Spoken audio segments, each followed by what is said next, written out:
Dictation 10 second बाद बोली जाएगी।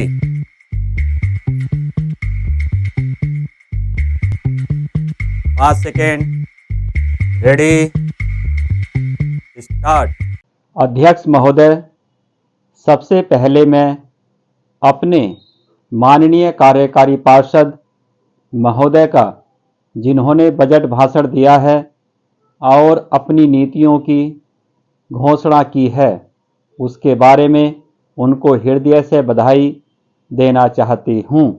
मैं यह नहीं कहती कि कोई क्रांतिकारी परिवर्तन लाना चाहता है यह बजट, लेकिन मैं यह भी देखती हूँ कि यह बजट जो है धीरे धीरे गति से समाजवाद की ओर बढ़ता जा रहा है। अपनी नीति से यह भूतकाल और वर्तमान दोनों को एक कड़ी में मिलाकर हमें उज्जवल भविष्य की ओर ले जाता है, ऐसा मुझे कहना है। इस भाषण को पढ़ने से कि इसमें हमारा कोई भी वर्ग समाज का ऐसा नहीं है जिसे अछूता छोड़ा गया हो, क्योंकि भारतवर्ष एक कृषि प्रधान देश है और मैं यह समझती हूँ कि इस बजट के दौरान यह पूरी तरह से कोशिश की गई है कि ग्रामीण अर्थव्यवस्था को, जिसे हम अर्थव्यवस्था की रीढ़ भी कह सकते हैं, उस ढांचे में उस रीढ़ की हड्डी को और भी सशक्त बनाने का पूरी तरह से प्रयत्न किया गया है। हमारे ग्रामीण भाइयों के लिए जो कोशिश की गई है इस बजट के अंतर्गत, वह है उनको सिंचाई के लिए कुएं, गांवों में उनके लिए पक्की सड़कें, जिससे उनके खेत और घर दिल्ली के साथ जोड़ने की कोशिश की गई है। जितने भी इसमें व्यवस्था की गई है उससे ग्रामीण भाइयों को बड़ी भारी सहायता मिलेगी। उसके अतिरिक्त ग्रामोद्योग के द्वारा जो रोजगारी का प्रबंध किया गया है उससे भी ग्रामीण अर्थव्यवस्था को एक बहुत बड़ी सहायता मिलेगी। मैं इनका ध्यान इस ओर दिलाना चाहती हूँ कि जहाँ तक शिक्षा का संबंध है, इस बजट में कोई विशेष प्रावधान नहीं किया गया है।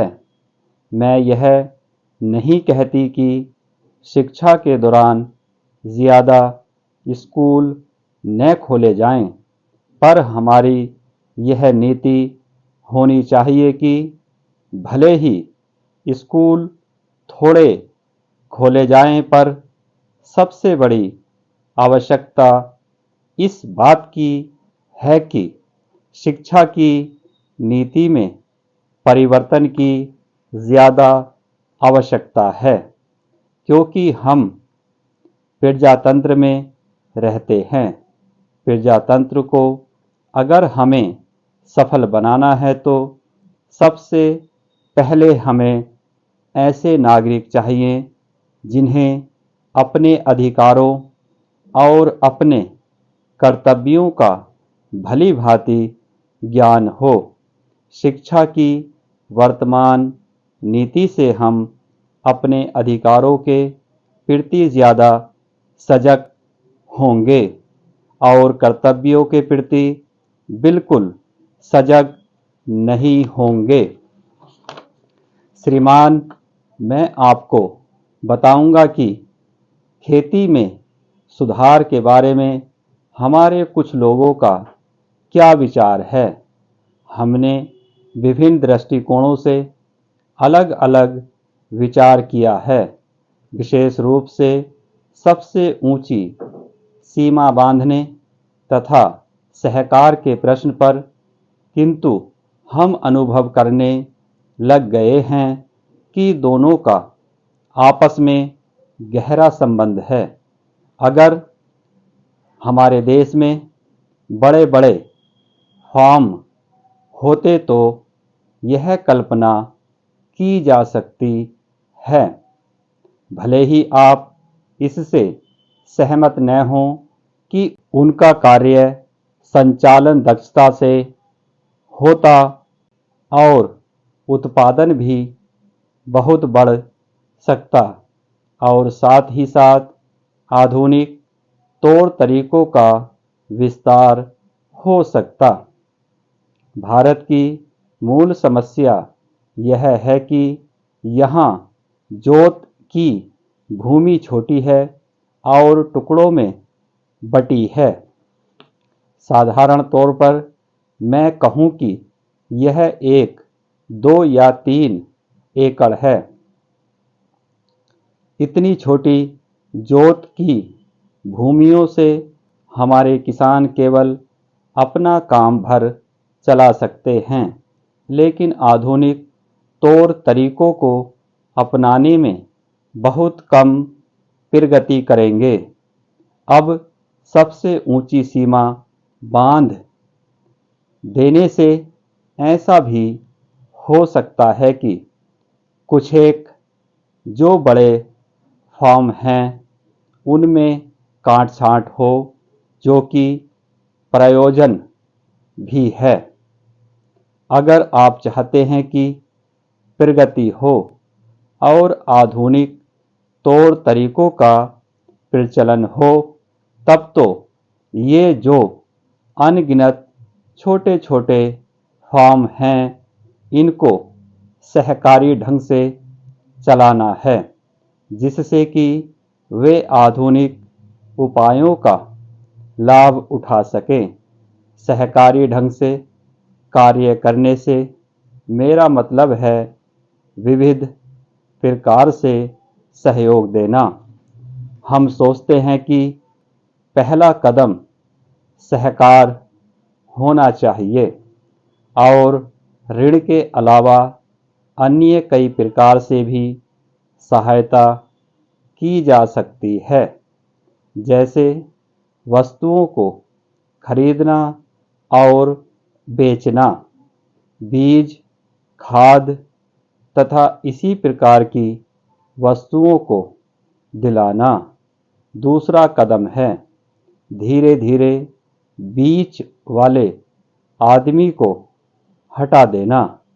फिर दूसरी स्थिति आती है जिसको मिलजुल कर खेती करना कहते हैं, यद्यपि उसमें भूमि पर अधिकार बना रहता है। इस प्रकार का हमारा दृष्टिकोण है, जिससे अधिक से अधिक सीमा की समस्या को सहकारों से अधिक जोड़ा जा सके। नहीं तो उत्पादन गिर जाने का भय है। यह एक जटिल समस्या है जिस पर मनन हो रहा है। सहकार से मेरा मतलब एक गांव के सहकार से है और ज़्यादा से ज़्यादा 2-3 गांव का सहकार भी हो सकता है, यदि वे निकट से संबंधित हैं, लेकिन हमारी सरकार इनकी भरपूर सहायता करेगी। स्टॉप।